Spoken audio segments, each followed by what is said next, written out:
Hi, everyone. Welcome back to Getting to Know You. Hope everyone had a wonderful Thanksgiving weekend. I did. It was quiet, but it was delicious. And this week, we have Patrick Schley as our guest. Patrick is a longtime parishioner at St. Sebastian's and also the assistant to faith formation, as well as doing a myriad of other jobs at St. Sebastian's, which I'm sure we'll get into. Hi, Patrick. How are you?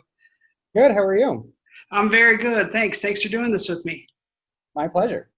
I'm getting to know you because we're spending time in formation together, but I have seen you for a long time in every crevice of St. Sebastian's Parish. You have been a longtime parishioner. I know that you are kind of single-handedly putting all of our streaming during this pandemic online and built quite a command center in the church, I know. But tell us about you. I know that you have another job besides all of the work you do for SEBS. Yeah. So I have been a parishioner here my entire life. I was born and baptized in the parish, received all my sacraments. I went to the grade school here for 2 years of my grade school career, and then went on to Pius High School and DePaul University in Chicago, and came back to Milwaukee as an adult, and here I am again. So in addition to all the things that I do here at SEBS, my full-time job is in technology, which many people might not know. I work for a software company that is a global company called Tessitura Network, and we provide software solutions to arts and cultural organizations. So museums and ballets and theaters, orchestras.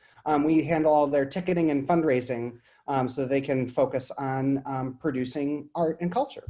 Ah, very good. And I know that you have kind of a third aspect of your life, which is theater, right? Right. So I went through the theater program at DePaul. My degree is, bizarrely enough, in theater management and Catholic studies. Excellent. I love that. Right.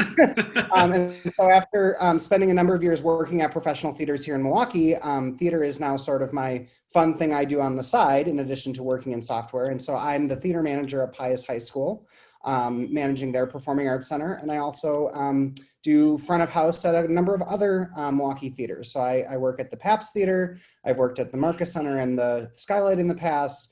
And this spring, I'm going to be helping the Milwaukee Symphony open their new Bradley Symphony Center downtown. Oh, yeah, that's really exciting. What will you be doing with them? I'm going to be sort of their interim house manager, so helping devise all of the policies and procedures and how ushers work and how the patrons come in. And hopefully, fingers crossed, we'll be able to get the COVID numbers down and welcome a small number of patrons into the building. It's this really cool 1930s movie palace that they have reconstructed into a symphony hall. So I'm excited to get in there and see what that's like. That's excellent. It's so good for the city too. So as far as theater goes, I'm curious. You don't have as much to do right now because of COVID, I would guess, right? But tell me what's a favorite show of yours? Oh man, so I before COVID, I tried to get out to New York at least once a year to see the latest and greatest on Broadway. That's awesome. By far, my favorite musical of the last few years is a show called Come From Away. Have you heard of that? Oh yeah, I haven't seen it, but I saw when it was up for the Tonys and stuff. Yeah, so it's a musical about it's not about 9/11, it's about 9/12, the day after Oh, and what happened after. So on September 11th, 38 airplanes were diverted.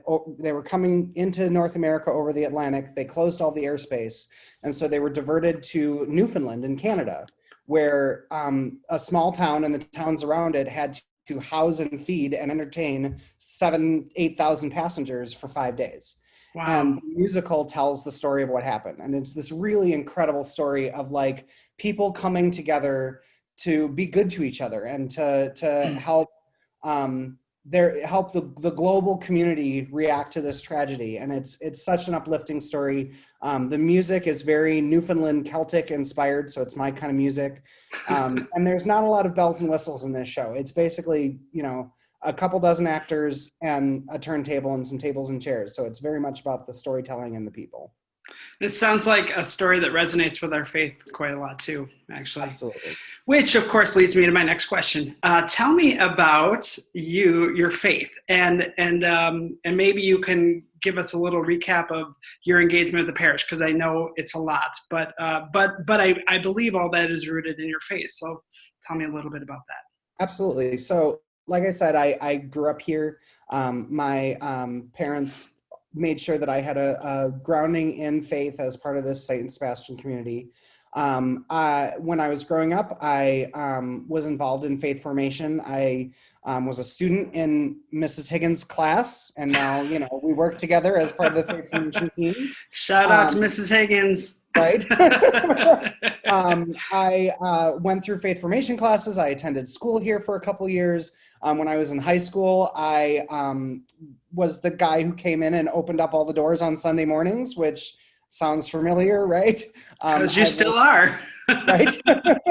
I've worked on the cabaret for a couple years. That was back when I was in high school and right after I came back from college. And lately, I have taken on this responsibility of handling all of the live streaming for masses. People might recognize me as a lector and Eucharistic minister. Back when I was in high school, my friends and I were the main altar server team. But now I have this new role in the liturgy where, I right after the pandemic hit, I reached out to Mike and Joanne and said, I think that I can help broadcast our masses. So we started with pre-taping masses, and I would edit them together and put the music in and all that. And then as we were thinking about reopening, we moved towards live streaming. So I've spent my pandemic hobby has been learning how to do all this. So I really couldn't have told you the first thing about live streaming in March. And since then, I've been doing the research and getting the equipment. And, I've got my little workstation, my command center in the front pew of the church.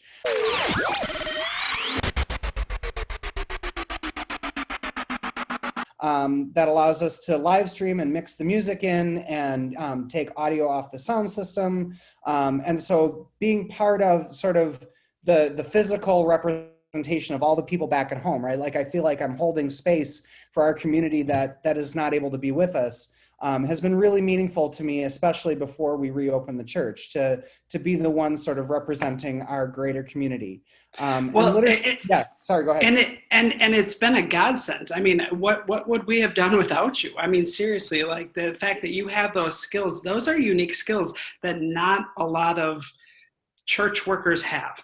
And so thank you. I mean, let me say thank you for that. But I cut you off, sorry. Well, and that's okay. And I actually also have to thank Maggie Sherwin, who has been helping me. Just because, it's always good that another person knows how to do something. Maggie has also learned how to do all the live streaming. And on the Sundays when I have to be over helping with faith formation, Maggie takes care of streaming the 8 o'clock mass. So I have to thank her for being my reliable number two. Yes, I said solely taken care of, but you're right. Shout out to Maggie. She deserves it. Totally. And then the other thing I want to say is liturgy has always been such a core part of how I experience our faith and our church. I like to say that I get my love for faith from my mom and my love for theater and music from my dad. And liturgy is such a merging of those two things, right? It's coming together in community and telling the story of our faith together. So that's why it's such a big thing for me. One of my jobs in college, I actually helped DePaul University plan and run all of their masses. So I was the liturgy guy in college, and this has been a great opportunity for me to really take a bigger part in our liturgy here at Subs these last few months. That's good, and you said it very well, but I want to push you just a little bit more because there's not sorry, but there's not let's be honest, we don't see a ton of young adults coming back to their home parish and serving in the way that you do. What is it about, do you think, Sebs that keeps drawing you back? Well, it's interesting. So when I moved back from Chicago, I shopped around for a parish, right? I went to mass at a couple of different parishes. I was living here on the west side, but I wasn't boxing myself in terms of where I was going to find a faith community. Looked at the cathedral, looked at Jesu. I spent a number of months participating in liturgy and helping with other programs at Three Holy Women on the East Side. And all of those places were great, and they had great community, but it wasn't my home, right? And so I got drawn back in to Seb's when we were doing our last website redesign, which was probably in 2013, and got sort of pulled back into helping with that, and just felt this sense of home, right? And so because this is my home, that's what drew me back. And it's the people that I've grew up around and the community that I've helped to build, right? So it's very meaningful to me to have come back and found my little niche here at Seb's. That's good. And again, thank you, because you clearly do a lot for the parish. So I am grateful you have a home here. My last question for you is, what are your hopes for the future, for the parish, for the world? Yeah, definitely my hope is that we start to work our way out of the pandemic, because I want to see more people start coming out of quarantine and out of lockdown. My whole life is in live events and arts and culture. And so I really miss going to the theater and going to the museum and traveling and, experiencing all of that. I would love to see involvement here in the parish grow, especially among people who are my age. There's not a lot of us that I see, and I spend a lot of time around here. And I know that you, John, and Margaret have really been working to build up that community. So yeah, those are my immediate hopes. I was going to just say though, and I feel like I say this all the time, but the pandemic has really shown a light on that as people of faith, we know that God made us with an image and likeness of Him, with dignity, but God also made us social, and that has been so challenged right now. So I appreciate everything you're saying about missing the theater, missing the gathering, missing just being together. And I think we all crave that time to come back together. Totally, yeah. I mean, it's good for us to stay safe. It's good for us to pray together separately at home. And I love on every live stream, there's a comment section, right, where people can write comments. And I love seeing familiar names fly past on the comments. I love people wishing each other peace and making their own interpretations of the homilies on the comment section. But what I really can't wait, and it was such a special time for us to even reopen for the small groups we've had. I can't wait to see the names in the comments be able to come back into the physical space once it's safe to do that. Yeah, I appreciate that. And I think we're probably in for a rough winter here, but as I've been saying, this week of Advent, we're focusing on hope. We see kind of the light at the end of the tunnel. We hopefully see a resolution to this. But again, I just want to say thank you for being the bridge, that social bridge, that you've connected the church to the people that have not been able to be at the church. So thank you on behalf of everyone at St. Sebastian's, Patrick. I really appreciate it. Yeah, it's been my pleasure.